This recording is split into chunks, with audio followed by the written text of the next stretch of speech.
Kalau untuk lanjut all time high mungkin bisa-bisa aja, tergantung flow dari foreign seperti apa. Saya nggak bisa nerka tuh flow foreign seberapa banyak.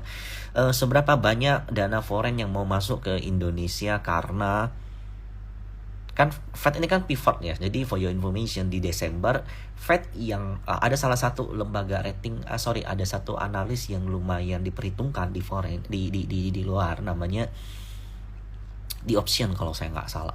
Jadi di option sendiri tuh yang awalnya memproyeksi bahwa potensi pemangkasan suku bunga itu terjadi sebesar 22%, jadi 89%-an. Jadi nah semenjak itu tuh Desember inflow foreign tuh kenceng, masuk terus.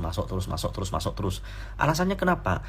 Jadi selama ini musuh dari emerging market, musuh dari negara-negara most likely Asia yang masih di emerging market, kecuali Jepang ya. Jepang itu udah DM, kita itu masih emerging market, masih negara berkembang. Musuh dari negara-negara Asia. Jadi semua perdana menteri, semua menteri keuangan, semua kepala bank sentral di seluruh Asia, terutama emerging market termasuk Indonesia, itu kan takutnya sama satu hal. Takutnya itu sama apa? Sama The Fed. Jadi kalau The Fed masih terus menaikkan suku bunga, mereka tuh condong takut. Nah, kenapa takut? Karena kenaikan suku bunga dari The Fed itu akan memancing orang tuh pengen nabung di Amerika gitu. Gue beli bonds Amerika. Kita-kitanya ya. Nah, kemudian nabung aja di Amerika, bunganya gede. Kemudian lihat produk keuangan yang ada di Amerika. Nah, jadi mau nggak mau, untuk mencegah uang pengusaha-pengusaha, uang rakyat-rakyatnya semua pindah ke Amerika, bank-bank sentral di Indonesia, di Asia emerging market itu wajib menaikkan suku bunga juga. Nah, menaikkan suku bunga itu punya efek negatif. Efek negatif apa? Ekonomi bakal terhambat. Kemudian ada potensi company-company yang udah susah bayar hutang, ya hutangnya bakal makin naik, lalu mereka bakal males mau minjam duit. Jadi ada potensi ekonomi mandek yang syukurnya itu nggak terjadi di Indonesia. Jadi begitu The Fed memangkas suku bunga, nah itu penting tuh. Banyak nih, aku dapat banyak DM yang agak menggelitik aku gitu. Banyak yang bilang kayak begini, nggak usah pusing lah, ngapain jadi orang ribet banget, lu beli aja blue chip tiap tahun, tiap bulan ada duit lu beli, ujung-ujung juga cuan kok gitu. Berdasarkan tabel historical selama 10 tahun, dia bilang 20 tahun, 30 tahun, itu juga hijau kok.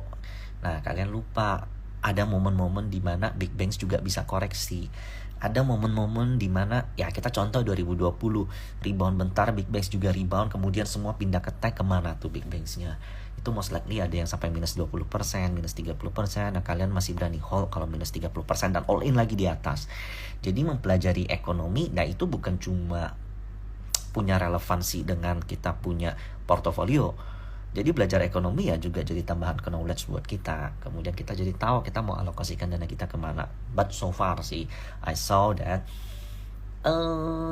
di IHSG sendiri, kalau kalian punya dana-dana nganggur nih, nah kalian coba tuh. Jadi begitu nanti suku bunga mulai dipangkas, BI juga ikut pangkas suku bunga. Jadi kan ekonomi kita bakal lebih easing nih. Kalau lebih easing artinya pemerintah bakal lebih enteng gerakannya, yang alias apa? Ya rupiah bakal menguat. Kemudian bonds kita fixed rate, kemudian SBN, SBR, ORI itu harganya tuh bakal mulai naik tuh gitu. Nah, jadi ya to prove that this theory is right, saya bakal mulai melakukan investasi di fixed rate. Mungkin besok atau lusa saya udah siapin accountnya segala macam, terus saya bakal post jadiin konten tuh. Tapi ya ini just to prove that this theory is right. Saya tetap punya porsi di saham, karena menurut saya di saham tuh jauh lebih gede returnnya asal kita entry-nya tepat. Nah, BRI sendiri di posisi sekarang saya mau entry enggak. Jadi saya hanya akan entry BRI kalau dia breakdown channelnya. Jadi kalau dia breakdown channel ini tuh justru menarik buat saya. Kalau sekarang bagi saya terlalu riskan untuk entry ya, berhubung IHSG dari all time high koreksi, tapi big banks-nya belum koreksi nih. Jadi either ini ikut koreksi atau bertahan lalu kencang. Nah, saya nggak tahu nih yang mana posisi sekarang. Kalau saya lihat dari foreign yang akum, ya posisinya potensinya masih naik tuh, masih naik menuju all time high. Tapi kalau saya disuruh beli, saya nggak mau. Jadi saat ini saya wait and see di big banks. Akan jauh lebih baik kalau nunggu dia breakdown. Kalau di plan saya ya 5.600 breakdown udah mulai cicil tuh sampai 5.300 300 sampai 5.100. Kemudian kalian bersabar dia balik all time high. Kalau dia bersabar dia balik all time high, spread kalian 600-700 poin alias belasan persen. Let's say kalian bisa dapat dalam 2-3 bulan. Ya, this is good lah gitu. Nah, kemudian BNI. Nah, BNI di antara semua pergerakan big banks itu BNI, BMRI itu salah satu yang paling bagus. Nah, BNI sendiri saat ini kan dia penan nih. Nah, penan ini bisa breakdown nggak? Jawabannya bisa banget. Nah, kalau breakdown 5.400 tuh lumayan. Targetnya ke 6.000. Kalau kalian bisa dapat di 54 ya, reminder, bukan berarti chart pattern itu bakal selalu berhasil. Bisa aja dia breakdown gagal kalau seandainya saat itu tuh lagi market jelek banget. Nah, next buy itu di 51 sampai 5.000. 54 ke 5.000 itu artinya ada potensi koreksi 8%-an. Reminder ya. Minus 8%. Tapi kalau kalian punya 10 juta nih, beli di 5.400 10 juta atau 20 juta, di 5.000 atau 5.001 sampai 5.000 kalian entry lagi sisa 8 jutanya, maka average kalian tuh nggak mungkin minus 8% ya, mungkin minus, kalau dengan pola seperti itu paling minus 2%. Nah, dengan money management, harga udah drop dari 56 sampai 5.000 alias koreksi belasan persen. Masa sih big banks koreksi belasan persen gak ada rebound-reboundnya gitu loh. Nah, kalau dari sini bisa sampai ke 6.000 ya, 5.000 ke 6.000, 1.000. Nah, itu kalian bisa dapat 20% atau 18%. Uang 10 juta itu jadi 12 juta atau 5 atau jadi 11 juta 500 ya, lumayan lah. Untuk kalian yang ya masih ragu sama saham, masih ragu sama stocks gitu. Kenapa uang 10 juta nggak beli Bitcoin aja kok? Bitcoin kan lagi kencang. Ya, that's right. Saya setuju kalau memang Bitcoin tuh salah satu yang paling sensitif dengan interest rate. But ingat sekali lagi, dalam berinvestasi, kita tuh bukan ngejar yang yieldnya paling kenceng, tapi kita coba ngejar gimana cara kita mengembangkan uang kita dengan risiko yang terukur. Nah, itu selalu jadi prinsip saya. Sebulis-bulisnya saya sama satu instrumen, sebulis-bulisnya saya sama satu saham, hampir nggak mungkin saya all in sih gitu. Karena reminder, di buku Psychology of Money ini, kalau kalian baca, ini bagus banget buku ini. Jadi buku ini mengajarkan tentang bagaimana psikologi manusia pada umumnya tentang uang, bahwa dia pernah memaparkan banyak kasus bahwa banyak orang tuh yang dia selalu all in di satu tempat, sekali benar, 2 kali benar, 3 kali benar, 4 kali benar, 5 kali benar, sekali aja kepleset uangnya habis. Nah, banyak tuh case yang kayak begitu. Dan dari di buku Psychology of Money juga mengatakan bahwa pertumbuhan uang itu selalu memerlukan waktu, yang sehat juga memerlukan compounding, dan itu takes time, yang itu artinya kita juga harus memikirkan risiko gitu. Karena semakin agresif kita, semakin kita menempatkan posisi itu dengan penuh risiko gitu. Jadi saya nggak bilang Bitcoin jelek, sama sekali nggak. I'm agree. Saya juga bakal mulai melakukan invest di Bitcoin, tapi tidak dalam porsi yang besar karena ya spesialis saya di sini bukan di sana gitu. Itu BNI. Nah, lalu tadi itu banyak banget yang nanya brand, dah langsung lah di brand. Jadi brand justru ini benar ya, ini live kemarin kan masih ingat nih. Jadi di bawah 5.000 rebound sebentar. Turun di bawah 5.000 sebentar. Nah, cuman sampai 49.100 poin doang lalu rebound. Sayangnya Broxom hari ini ya foreignnya TP nih, tapi foreignnya jadi dapat duit nih gitu. Ini agak aneh sih kalau foreign TP. Cuman ini bayar ini rata-rata 52 56 tuh. Jadi besok di viewku bakal agak volatil, mungkin 6.000 bakal kena, bakal test dulu 6.000 lalu volatil naik turun. Nah, itu mau lihat daily-nya gimana, tapi so far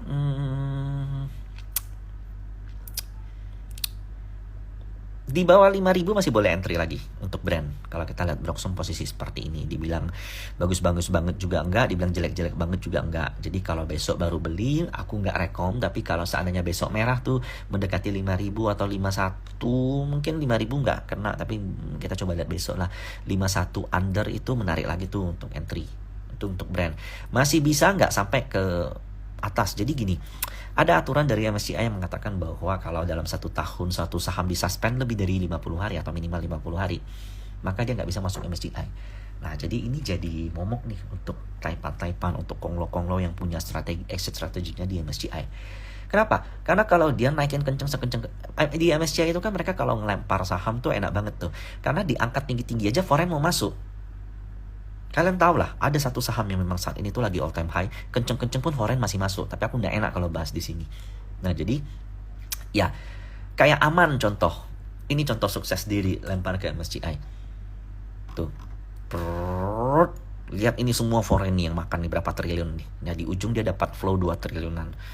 Nah, lalu cuan juga. Cuan belum ya. TPI juga belum. ADMR lah, coba kalian lihat dulu, itu yang dulu-dulu banget. Nah sekarang nih kayak aku nggak tahu nih aturan baru atau enggak, tapi ini jelas jadi momok kalau seandainya memang disuspend lebih dari minimal 50 hari itu udah nggak bisa masuk MSCI. Nah yang artinya apa? Yang artinya sekarang musuh daripada Taipan yang punya saham yang exit strateginya di MSCI itu punya musuh tuh. Musuhnya apa? Musuhnya ya dari lokal sendiri, dari bursa sendiri. Dia mesti naikin dengan tidak terlalu cowboy lah, atau naiknya mesti pelan-pelan. Naiknya jangan sampai menyinggung bursa gitu. Naiknya jangan sampai ngebuat bursa ngerasa harus disuspend. Jadi menurutku ya turun dari brand itu ya ada bagusnya juga.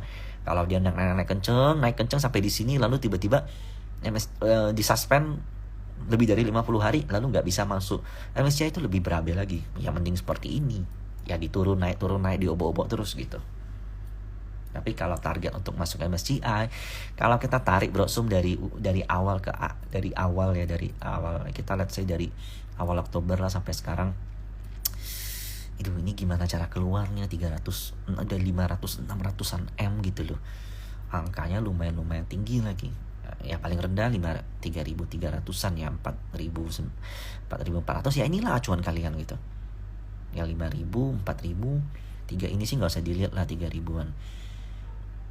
Nah gimana cara keluarnya? Retail nggak akan nutup. Kalian tahu sendiri retail berapa di brand. Most likely maybe sekarang 3%. Kalau realnya itu nggak sampai lah 3%. Gitu.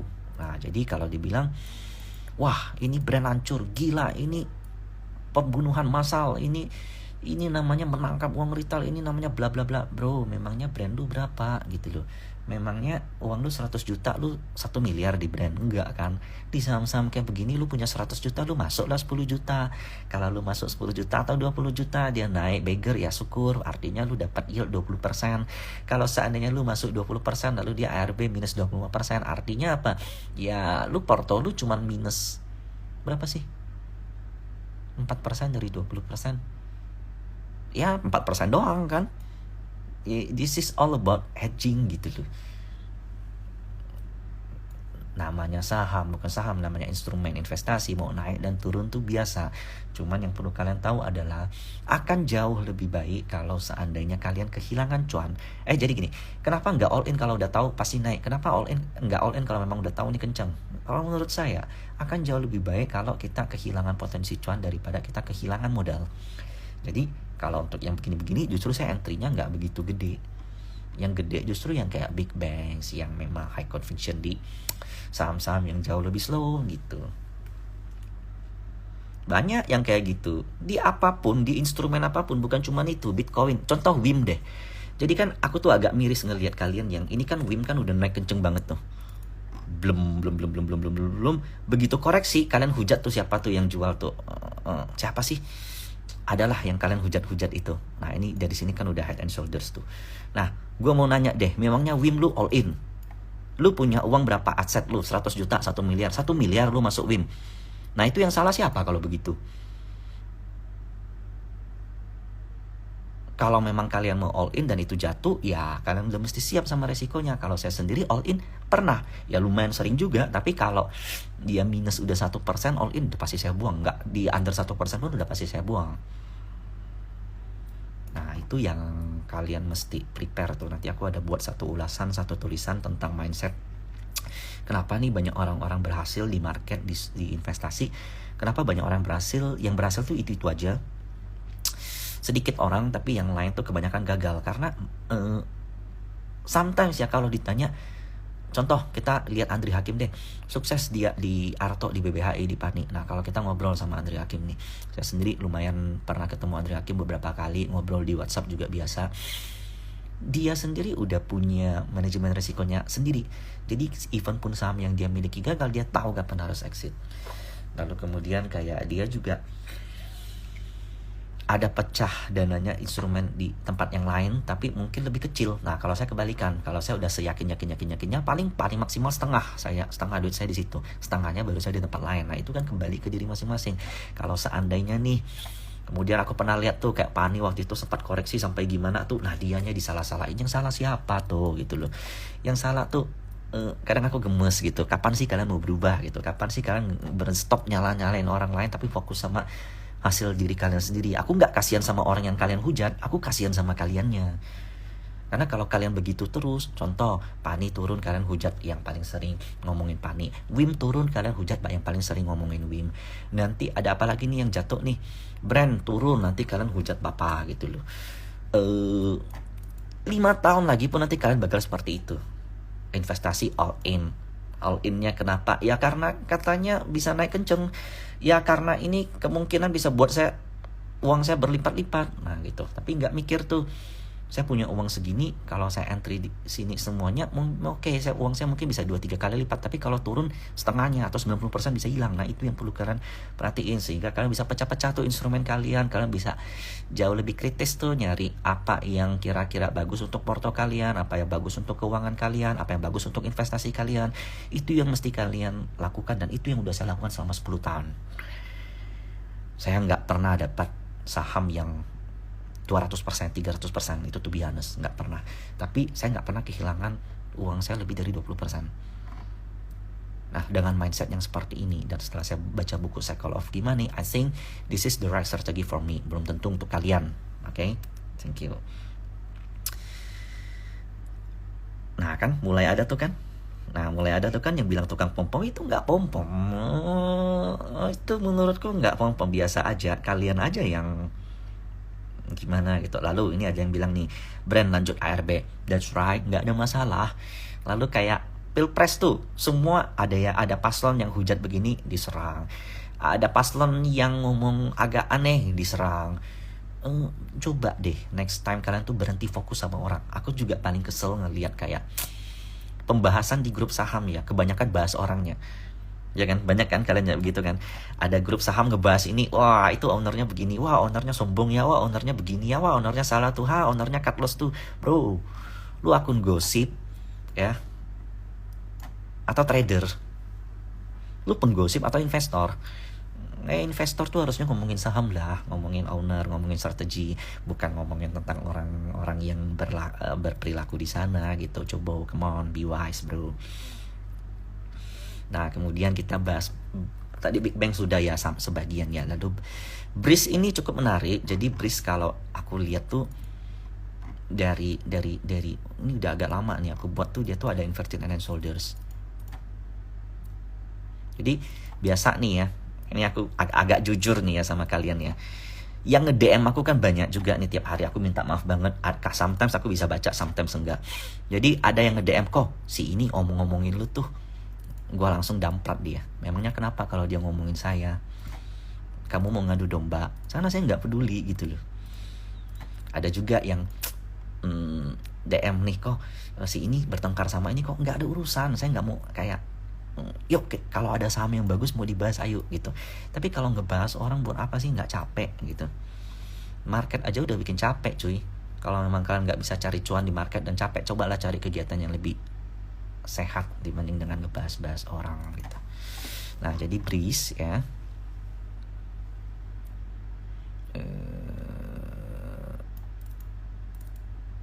saya lihat ini good, ada peningkatan volume. Cuman sayangnya kalau disuruh entry di sekarang saya nggak mau nih. Di 1900 ideal karena itu support terdekatnya. Tapi saya lebih prefer kalau untuk dia koreksi aja. Nah selama kita lihat dari dia harga atas ya, 1900 ke atas, 5 Januari ke atas, gimana sih pergerakannya? Foreignnya masuk, ini ada lokal juga masuk nih. Ini fund lokal harusnya CC Mandiri, Sekuritas, ZPAK, ini foreign semua. Sellernya kebanyakan dari lokal nih, YP nggak mungkin retail, tapi pasti ada yang gede pakai retail. Jadi ya mungkin ada fund lokal yang keluar, tapi diserap sama foreign. Jadi kalau BRIS ya, di viewku 1009 nih ketahan lah. Kalau harap ke 1008 susah. Tapi in case kalau market jelek atau tiba-tiba ada berita busuk atau market tiba-tiba global tiba-tiba ada aneh-aneh, nah kalian tahu tuh yang ini tuh barang baik nih. Apalagi kalau kalian dapat ya 1850, 1830 sampai 1770 ya itu oke lah. Kemarin kalian dengar cucu ngomong ini tuh BCA-nya syariah gitu. Ya, perbankan itu punya masalah, dia nggak akan pernah bisa masuk indeks syariah. Karena ya begitulah. Jadi kalau BRIS ya nggak tahu sih masuk apa enggak sih. Masuk dong harusnya ya. Nah, lalu BTN ini kenapa aku suka tahun ini, kenapa salah satu jadi jagoanku adalah kalian lihat ini foreign di ujung mulai aktif. Lalu di saat harga breakdown harusnya kan biasanya ditampar tuh. Ini enggak, volumenya malahan naik. Alasannya kenapa? BTN itu salah satu proksi dari perumahan rakyat kan. Jadi di saat KPR yang mestinya meningkat nih di tahun ini karena suku bunga yang potensi dipangkas, BTN harusnya salah satu yang mendapat, nanti bakal dapat loan growth yang paling oke gitu menurutku. Nah, jadi BTN itu salah satu small banks andalan saya. Kalau kalian perhatiin dari 4 Januari sampai sekarang. Nah, itu kalian lihat sendiri nih. Ini AK, CLSA, CIMB, Kim Eng, Trimegah, JP Morgan. Sellernya kebanyakan lokal, dan ini akumnya udah hampir 4, 30, 19, hampir 100 M lah, 70, 80-an M lah. Levelnya berapa? 13.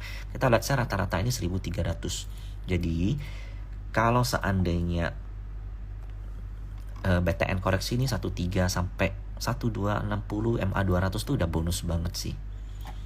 Itu udah bonus banget. Nah, kalau kita lihat base dari BTN, bukan nggak mungkin nih kalau seandainya nih cycle dari bank mini udah jalan, bank-bank tech itu juga jalan. Bukan nggak mungkin aku melihat bahwa BTN itu udah mencapai bottoming tuh. Dengan catatan dia break di 1004, targetnya ke 1650. Boleh nggak nunggu break aja? Boleh, tapi itu bukan style saya. Biasanya saya ngelihat di bawah dulu baru entry gitu. Nah, kalau kita lihat dari pola BTN ini juga ya, ini tuh ada channeling downtrend yang udah breakdown. Biasanya kalau channeling downtrend gini udah breakdown, udah break, biasanya tuh nggak lama bisa jadi uptrend tuh selama dia ngebase gitu. Karena BTN ini lucu ya, harga COVID 750, nah sekarang 1200. Nah, harga ini termasuk harga COVID lah, bottom 2021 tuh 1200. Nah, masa sih saat big banks udah kenceng kayak begitu dia masih gitu-gitu aja.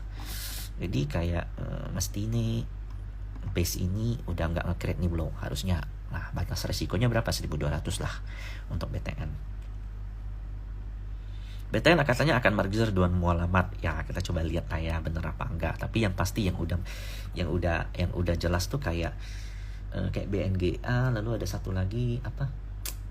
Nanti aku cari deh, itu salah satu top banks di tahun lalu tuh karena dia akuisisin salah satu bank yang murah. Tadi apa ya? Ada yang bagus tadi. Tadi ada yang nanya bagus. Kayak TPIA enggak lah, forward sih. CTRA. Nah, Ciputra kita lihat 10 Januari. Nah, hari ini aja akum ya, harga udah kenceng banget nih AK, YPOD. Ini nih top line saya nih Ciputra. Kayaknya di grup ada deh, coba lihat ya. Nih, saya bilang nih, Ciputra ini akan selalu saya post dengan pede dan sombongnya nih. Sebagai reminder bahwa properti akan menuju bullish tahun ini. Tentunya dengan batasan maksimal yang terkontrol. Dan ini nih chart Ciputra yang saya gambar nih. Wah, targetnya itu break all time high-nya 1200 lalu menuju 1360. Nah, puji Tuhan dia udah begini nih. Jadi per detik ini, per hari ini sudah dari 3 Januari kita lihat. Nah, akum foreign tuh Udah ini YP-nya nggak mungkin lokal, nggak mungkin retail juga. Udah 30-an M meskipun musuhnya sama, tapi ya kalau mau beli Ciputra kalau bisa sih 1220 lah, jangan terlalu tinggi lah. Jadi kalau seandainya properti mulai koreksi, nah kita sambil pantau bareng nih buat kalian yang nonton live ini. Kalau memang mau beli Ciputra lalu Ciputra koreksi lalu ragu, nah boleh DM saya, kita bahas bareng-bareng. Nah, siapa tahu saya juga dapat insight kan.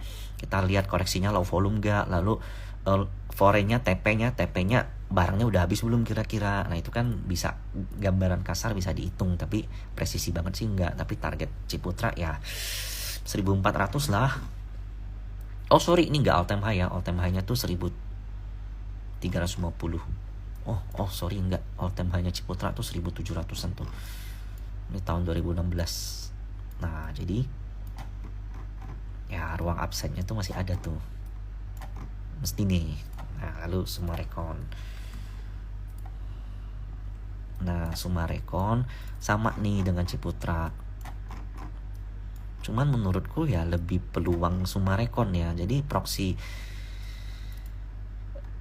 fund kalau properti ya SMRA, CTRA, BSD nggak akan ada yang lain. Jadi kalian perhatiin juga ini foreign tuh aktif tuh. Semenjak awal Oktober ya, 20 Oktober.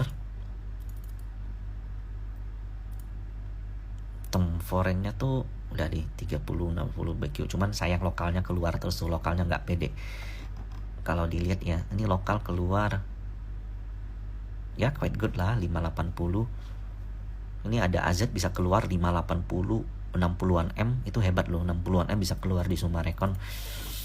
Loh kenapa dia nggak jual di 615 kok? Kalau dia jual di 600 ke atas kan dia lebih cuan. 60 miliar mbok. Lu jual 60 miliar, coba besok coba lu jual, lu punya 60 miliar Sumarekon, lu jual ARB kali itu. Jadi cara fund big player beli dan jual tuh nggak seperti kita. Mereka beli nyicil, jual juga nyicil. Time frame-nya juga jauh lebih panjang. Jadi ini bukan kayak gini lah, lebih ciamik lah. Nah ini trendline nih, ketahan nih MA 200 lagi. Jadi di viewku ya akan jauh lebih baik kalau kalian sabar tuh ke bawah plum. Karena agak susah nih untuk Sumarekon ngelewat 640-an. Kenapa? Karena dia ketemu 3 resisten pertama di MA 200, resisten kedua di trendline, resisten ketiga di neckline cup and handle atau double bottom. Jadi ada peluang kalau dia ketahan, ada peluang dia koreksi. Nah setelah dia koreksi, kalian cari jangan jauh-jauh average kalian dari average foreign selama dari Oktober. Nah kita lihat saya kasar dah, itu di bawah 600. Jadi 580 ke bawah. Nah 580 di sini kan pas nih. 580 sampai 550 itu nothing tulus lah untuk beli. Gitu.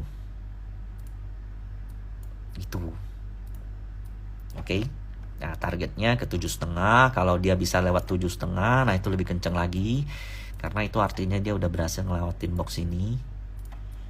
Kalau ngelewatin 7,5, ya artinya Sumarekon bakal main di level kurang lebih mendekati 1000 lagi. Bukan nggak mungkin, tahun-tahun lalu mah 1000-an itu Sumarekon.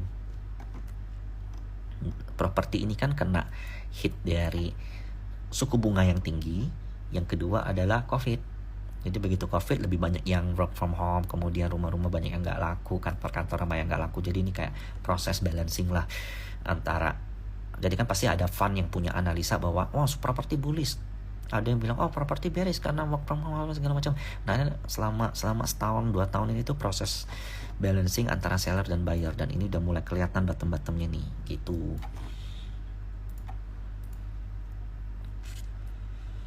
Aduh panjang ya.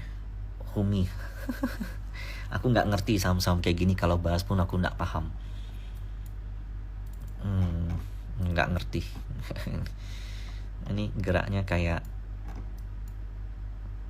detak jantung orang. Aku nggak paham, sorry.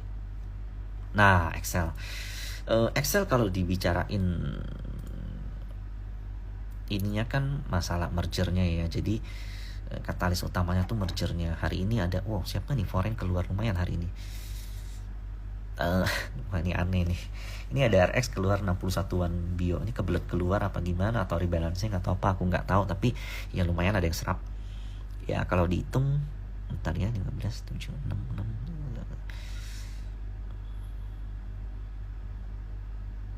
15 tambah 7, 20, 6, 30, 3, 4, 5, 6, 4, 5, 6. Ya ini sih ada yang serap sih, kebanyakan lokal, sebagian foreign yang nyelap so-so.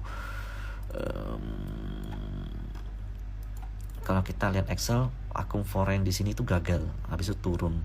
Nah tapi kalau kita lihat turun, foreign nggak exit amat. Jadi di menurutku friend pula, Excel ini lumayan. Nah kalau koreksi nih, nah kita bahas TA. Ini kalau koreksi Excel menurutku menarik karena ada pattern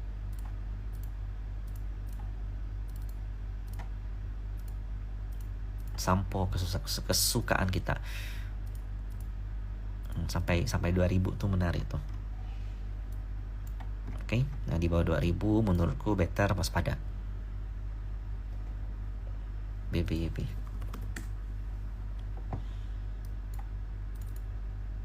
Aduh, ini ulasan kemarin nih. BBYB ini bullish lah. Jelaskan base.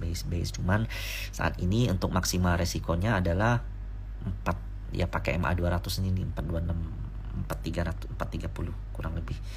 Di bawah 430 out, karena ini sebenarnya sih udah ada penan nih sebenarnya break.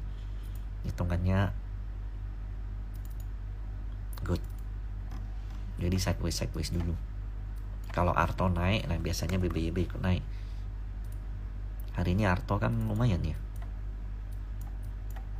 Nah itu bener tuh Arto tuh, yang kemarin tuh Broksum Arto.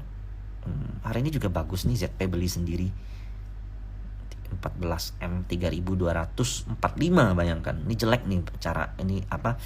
Ini broker yang beli ini enggak hebat lah kalau menurutku, karena masa lu beli gede banget tapi dipucuk gitu, harusnya kan bisa dibawa sedikit harganya. Jadi besok di bawah 3200 tuh menarik, ya kan?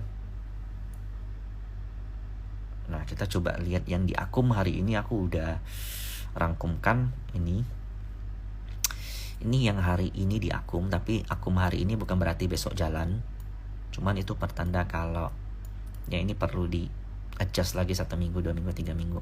Nah salah satu yang aku perhatiin tuh ada ADMR nih. Loh kok nggak bisa dibilang Akum sih ya hari ini ya. SQ keluar tapi ada BKAK lumayan, foreign nih entry. Jadi kalau kemarin kalau nggak salah Cik Cupai bilang ada potensi masuk FTSE ya.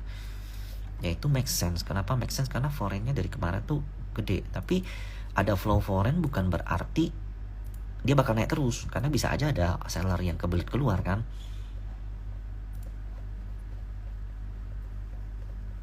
Nah jadi ini udah nyentuh resist dan ya sedikit waspada lah. Pegeo juga aku lumayan suka. Jadi Pegeo nih, ini masih cacat kemarin, hapus dulu lah. Nah kunci dari PGEO itu mesti lewat 1003 kalau kalian mau aman atau aliran buy on breakout. Belinya ketika dia udah berhasil lewat 1300. Tapi biasanya aku lebih suka entry begitu dia di bawah, karena begitu 1300 kita tinggal jual. Nah so far yang aku perhatiin adalah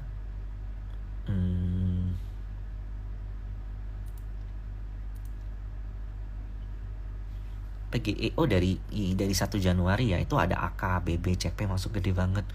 Itu 1250, 1220, 1250. Mereka nih masih nyangkut gitu kan ya. Nah musuhnya RF gede banget jualnya. Mungkin you know lah siapa RF kali ya. Kalau kalian tahu ya bolehlah sebut. 1250 tuh dia jualnya. Jadi di bawah 1250 sebenarnya good. Nah kalau kalian mau entry itu batasin sampai titik low-nya tuh 1150. Tapi kalau aku sih 1150. Nah targetnya ke 1003. Nah selama dia nggak bisa lewat 1003, jual dulu. Banyak tuh yang nanya kayak begini, kok aku udah ikutin lu nih, aku beli nih di sini, belum cuan kok sampai 1003. Tapi kan aku melihat, aku pengen berharap dia breakout. Karena kalau dia breakout dia bisa ke 1500 nih atau 1550. Tapi aku nggak jual nih, kemudian balik lagi jadi merah. Nah gini, Kalau ada satu saham, kamu pegang floating profit 8%.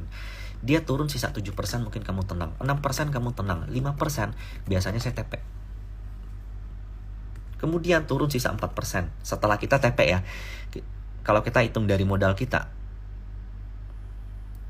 Turun sisa 4%, 3%, 2%, 1%. Nah, di sini saya mulai buyback. Nah, tapi saya buyback dengan modal udah kantongnya 5%. Itu. Nah, kalau seandainya udah TP nih 5%. Baru TP sedikit kemudian sahamnya terbang naik ke atas plum. Itu gimana? Ya udah, lu harus berani nanggung resiko untuk beli lagi di atas. Selama kamu belinya dengan cuan kamu, ya itu hitungannya nggak akan kurang lebih beda jauh lah. Gitu.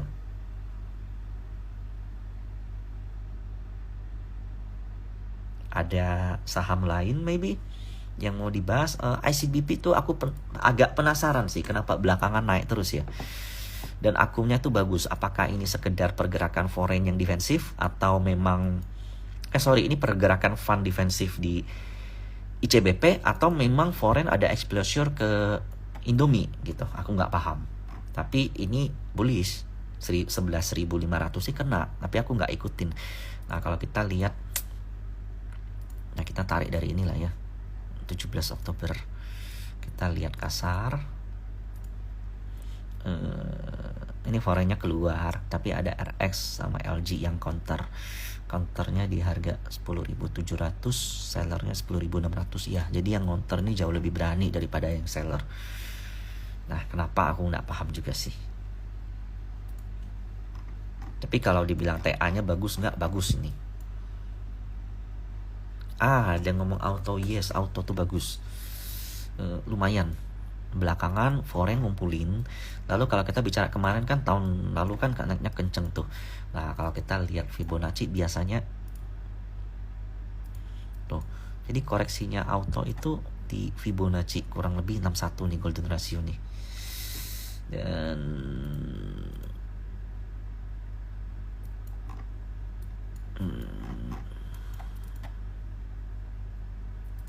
11 Desember, 15 Desember.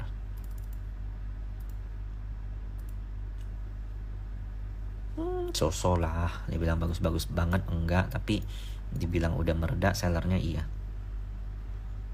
Coba. Jadi ingat ya pesan yang tadi ya. Kalau seandainya nih, tadi kan siapa tuh? WIM ya, saham WIM koreksi. Lalu waktu itu Pani koreksi, lalu siapa apa koreksi yang dikejar orangnya.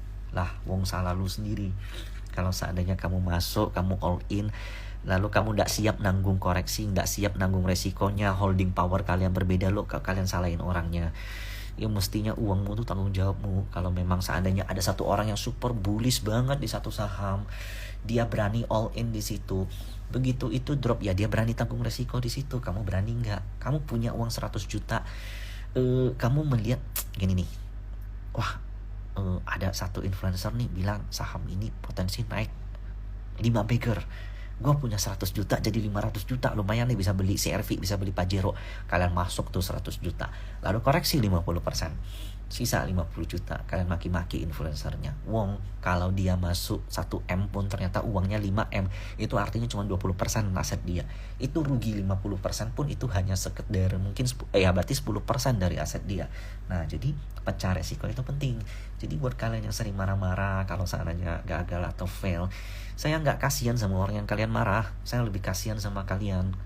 Karena next time kalian bakal ulangin pattern yang sama. Kalian akan jadi 90% majority investor yang gagal.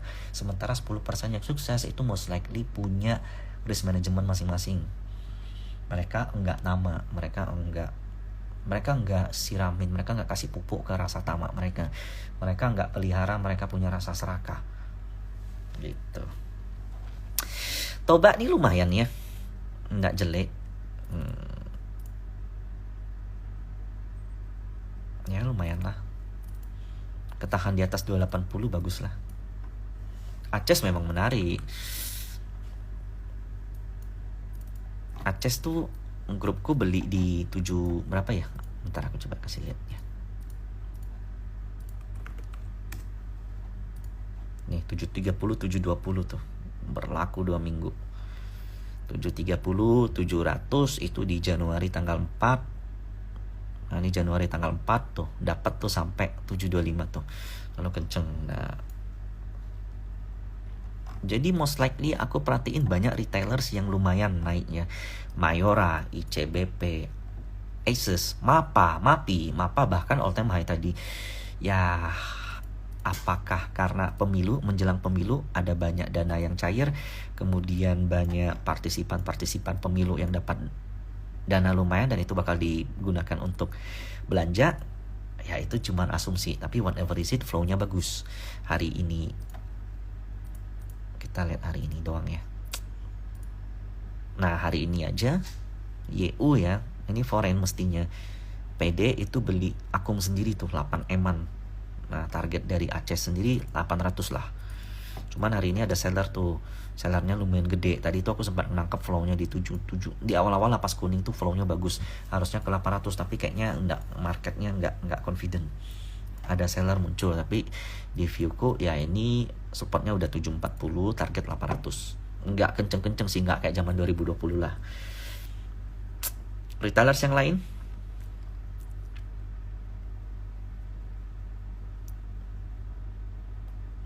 Kayak MAPA kan all time high tuh. Wah, gila kan. Tuh. Saham kayak begini tuh enggak begitu ke screening dari 300. 2022 akhir loh 300 sampai udah 900 mah 3 beggar, bayangin ini all time high-nya udah lewat lagi. Aku ingat banget ada satu temanku, dia nonton nggak ya, aku nggak mau sebut namanya, privasi dia, konglomerat tuh. Dia bilang papanya suruh beli MAPA tuh pas COVID tuh. Katanya bakal kerja sama Era, lalu bakal ini itu apa segala macem. Waduh, aku nyesel nggak beli. MAPI nyusul, yes. Di viewku yes. MAPI itu salah satu yang quite good. Cuman hari ini ada seller ketahan dan ini arahnya juga all time high. Semoga saya nggak salah. Cuma masih kehalang sama resisten. Pergerakan saham-saham yang kayak begini tuh saya suka. Kenapa? Karena di all time high aja ketahan, lalu koreksinya tuh ketahan-tahan juga. Ini namanya broadening wedge yang cukup besar. Broadening wedge ini kalau breakout, nah itu lumayan tuh. Di dalam broadening wedge-nya sendiri, dia ada pattern inverted head and shoulders, di mana target belinya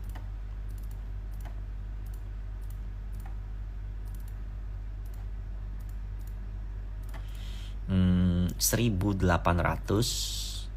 Ini kan ada double bottom. Aku agak rumit ya kayaknya ya. 1008 sampai 1700. Nah, kalau kita lihat akum selama ini, di mana foreign lebih banyak reduce sih. Nah, kita lihat dari idealnya, kita ambil dari mana ya? Dari bottom aja lah biar kita pelit. 30 Oktober. Netral kak, ya ini memang netral kan, set 1750 16 ya, di bawah 1750 tuh ideal untuk beli MAPI. Targetnya nggak usah bicara target dulu lah, pokoknya di bawah 17 out dulu. Kalau aku bilang targetnya nanti ini target ke 2500, wah ini ada potensi cuma 30%. Nah, aku punya 100 juta, aku pinjam margin lah 200 juta, aku beli 200 juta, 30% aku bisa dapat 60 juta. Lalu dia turun sampai ke sini, nah aku lagi yang disalahin. Aku sih nggak masalah, aku kasihan sama kaliannya. Mau join grup bisa lihat di highlight story, namanya grup gratis, kayak cukup buka akun sekuritas, dan aku tidak maksa kalian masuk. Ingat, kalian masuk juga belum tentu bisa cuan, karena itu kembali ke masing-masing. Jangan terlalu ramai juga, kalau terlalu ramai aku agak bingung cari sahamnya. Aku udah tidak bisa kasih saham third liner atau second liner yang tipis-tipis tuh kalau grup udah terlalu ramai. Asi aku lagi nggak lihat, nggak begitu suka. Perminyakan Medco, udah coba lihat Medco. So far masih agak susah karena oilnya juga masih black block. Ini NI kan belakang, aku nggak tahu sih, NI ini kan BNI Sekuritas.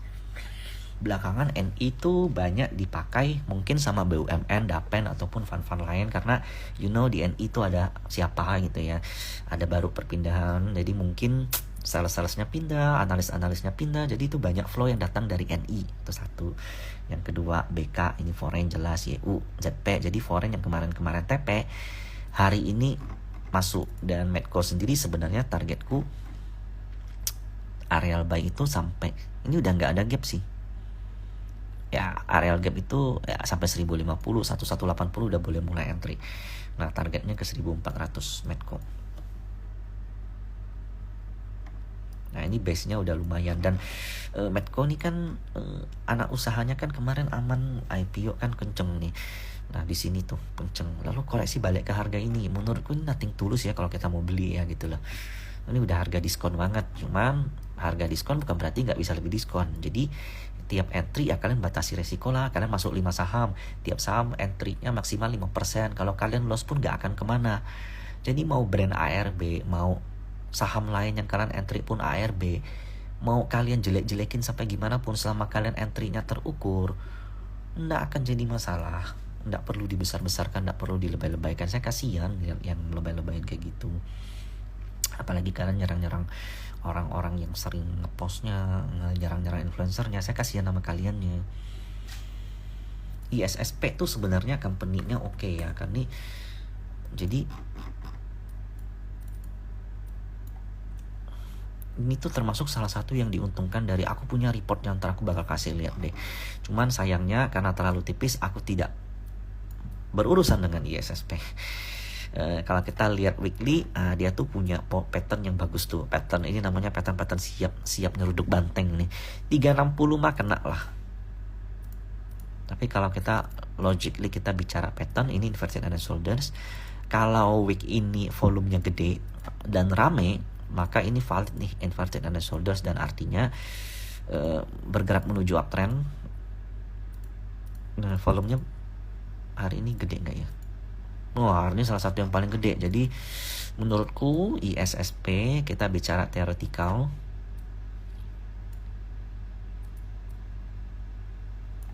$400 maksimal kalian boleh nanggung rugi kalau seandainya ini neckline-nya jebol ya, itu 310 300. Kalau masih jebol sebenarnya masih oke sampai 280.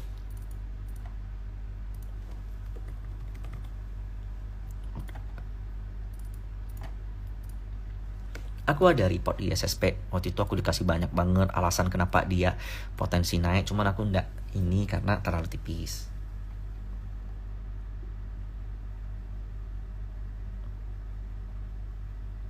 Kayaknya udah ya. Udah enggak begitu menarik semua.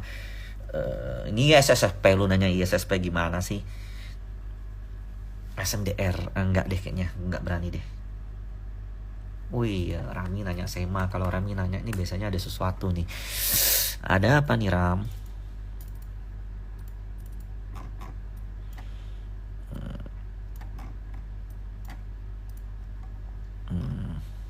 Aduh, kecil banget, Ram. 120 sih lewat lah. 120, 130, 140. 120 sampai 110 akum. Tapi ini kecil banget. Aduh, akumnya 93 juta, 12 juta, 6 juta. Sedih banget, tipis.